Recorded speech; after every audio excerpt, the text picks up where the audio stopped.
पिछली कहानी में हमने सुना कि सारा ने डॉक्टर से कुछ सवाल किए थे जिसका डॉक्टर ने कोई जवाब नहीं दिया। राजीव भी निरुत्तर हो गया था। वह सारा की गोद में लेटी स्मिता के नन्हे से होठों को अपनी उंगलियों से छूने लगा। उसकी बाईं आंख से एक बूंद आंसू का निकला। इससे पहले कि सारा उसकी बेबसी को देखती, राजीव ने आंसू आधे में ही पोंछ लिया। 16 माह की स्मिता सिर्फ 2 शब्द बोलती थी।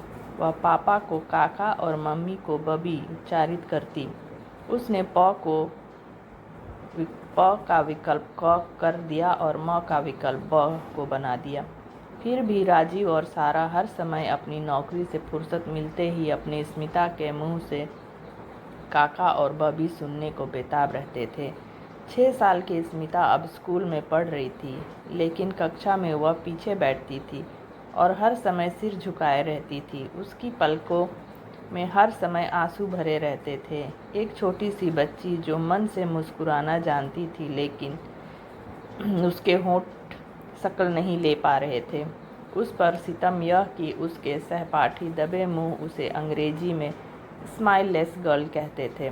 इस दौरान राजीव और सारा मुंबई विश्वविद्यालय छोड़कर अपनी बेटी स्मिता को लेकर जोधपुर आ गए और विश्वविद्यालय परिसर में बनी लेक्चरर कॉम्प्लेक्स में रहने लगे। राजीव मूलतः नागपुर के अकोला शहर से था और पहली बार राजस्थान आए थे। स्मिता का दाखिला विश्वविद्यालय के करीब ही एक स्कूल में करा दिया गया।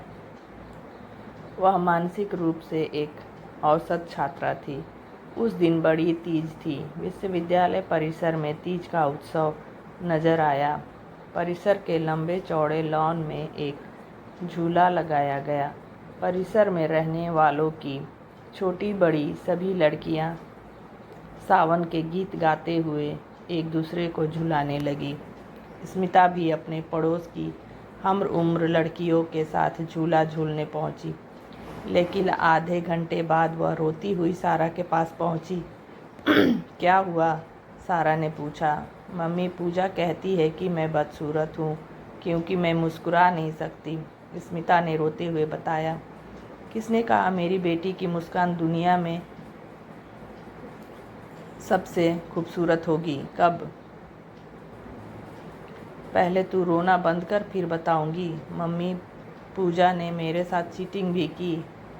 पहले झूलने की उसकी बारी थी। मैंने उसे 20 मिनट तक झुलाया। जब मेरी बारी आई तो पूजा ने मना कर दिया और ऊपर से कहने लगी कि तू बदसूरत है, इसलिए मैं तुझे झूला नहीं झुलाऊंगी। स्मिता ने एक ही सांस में कह दिया और बड़ी हसरत से मम्मी की ओर देखने लगी। बेटी की भावहीन चेहरे को देखकर सारा को समझ में नहीं आया कि वह हंसे या रोए।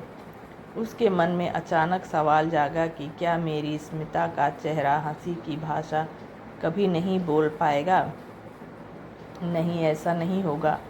एक दिन जरूर आएगा और वह दिन जल्द ही आएगा, क्योंकि एक पिता ऐसा चाहता है, एक माँ ऐसा चाहती है और एक भाई भी ऐसा चाहता है। एक दिन सुबह नहाते वक्त स्मिता की नज़र बाथरूम में लगे शीशे पर पड़ी।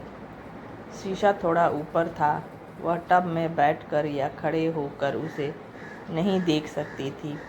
सारा जब उसे नहलाती थी तब पूरी कोशिश करती थी कि स्मिता आईना ना देखे, लेकिन आज सारा जैसे ही बेटी को नहलाने बैठी तो फ़ोन आ गया। स्मिता को टब के पास छोड़कर सारा फ़ोन अटेंड करने चली गई। स्मिता के मन में एक विचार आया। वह टब पर धीरे से चढ़ी। अब वह शीशे में साफ देख सकती थी, लेकिन अपना सपाट और भावहीन चेहरा शीशे में देखकर स्मिता भय से चिल्ला उठी, मम्मी! सारा बेटी की चीख सुनकर दौड़ी आई। बाथरूम में आकर उसने देखा तो शीशा टूटा हुआ था। स्मिता टब में सहमी बैठी हुई थी। उसने गुस्से में नहाने के शावर को आईने पर दे मारा था। मम्मी, मैं मुस्कुराना चाहती हूँ, नहीं तो मैं मर जाऊंगी। सारा को देखते हुए स्मिता उससे लिपट कर रोने लगी। सारा भी अपने आंसू नहीं रोक पाई।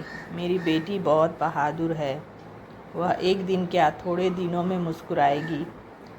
सारा ने उसे चुप कराने के लिए दिलासा दी। स्मिता चुप हो गई, फिर बोली, मम्मी मैं आपकी तरह मुस्कुराना चाहती हूँ, क्योंकि आपकी मुस्कुराहट से खूबसूरत दुनिया में किसी की मुस्कुराहट नहीं है। राजीव शिमला से वापस आए तो सारा ने पूछा, हमारी बचत कितनी होगी राजीव? क्या तुम प्लास्टिक सर्जरी के बारे में सोच रही हो? राजीव ने बात को भांप कर कहा, हाँ, चिंता मत करो, कल हम स्मिता को सर्जन के पास ले जाएंगे। राजीव ने कहा, सिस्टर तुम देखना, मेरी मुस्कुराहट मम्मी जैसी होगी, जो मेरे लिए दुनिया में सबसे खूबसूरत मुस्कुराहट है। एनेस्थीसिया देने वाली नर्स से ऑपरेशन से पहले स्मिता ने कहा। स्मिता का ऑपरेशन शुरू हो गया। सारा की सांस अटक गई। उसने डरते हुए राजीव से पूछा, सुनो, उसे ऑपरेशन के बाद होश आ जाएगा ना? कभी कभी मरीज कोमा में चला जाता है। चिंता मत करो, सब ठीक होगा, राजीव ने मुस्कुराते हुए जवाब दिया, ताकि सारा का मन हल्का हो जाए। डॉक्टर अतुल जैन ने स्मिता की जांघों की 5वीं नर्व की शाखा से त्वचा ली, क्योंकि वही त्वचा प्रत्यारोपण के बाद सक्रिय रहती है। इससे ही काटने और चबाने की क्रिया संभव होती है।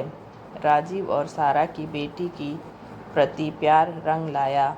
ऑपरेशन के 1 घंटे बाद स्मिता को होश आ गया, लेकिन अभी 1 हफ्ते तक वे अपनी बेटी का चेहरा नहीं देख सकते थे। काफ़ी दिनों तक राजीव पढ़ाने नहीं जा पाया था। आज सुबह 10 बजे वह पूरे 2 महीने बाद लाइफ साइंस के अपने विभाग गया था। आज ही सुबह 11 बजे स्मिता को अस्पताल से छुट्टी मिली। रास्ते में उसने सारा से कहा, मम्मी मुझे कुछ अच्छा सा महसूस हो रहा है। यह सुनकर सारा ने स्मिता के चेहरे को गौर से देखा तो उसके आश्चर्य का ठिकाना नहीं रहा। स्मिता जब बोल रही थी तब उसके होठों ने एक आकार लिया। सारा ने आवेश में स्मिता का चेहरा चूम लिया। उसने तुरंत राजीव को मोबाइल पर फ़ोन किया। फ़ोन लगते ही सारा चिल्लाई, राजीव। स्मिता मुस्कुराई, तुम जल्दी आओ, आते वक्त हैंडीकैम लेते आना। हम उसकी पहली मुस्कान को कैमरे में कैद कर यादों के खजाने में सुरक्षित रखेंगे। उधर राजीव इस बात की कल्पना में खो गया कि जब वह अपनी बेटी को स्मिता कहकर बुलाएगा तब वह किस तरह मुस्कुराएगी। तो फ्रेंड्स, आपको यह कहानी कैसी लगी? एक छोटी सी बच्ची की कहानी। अगर आपको यह कहानी पसंद लगी है तो प्लीज़ लाइक, शेयर और कमेंट करना ना भूलें। मिलते हैं नेक्स्ट वीडियो में। Okay, thank you.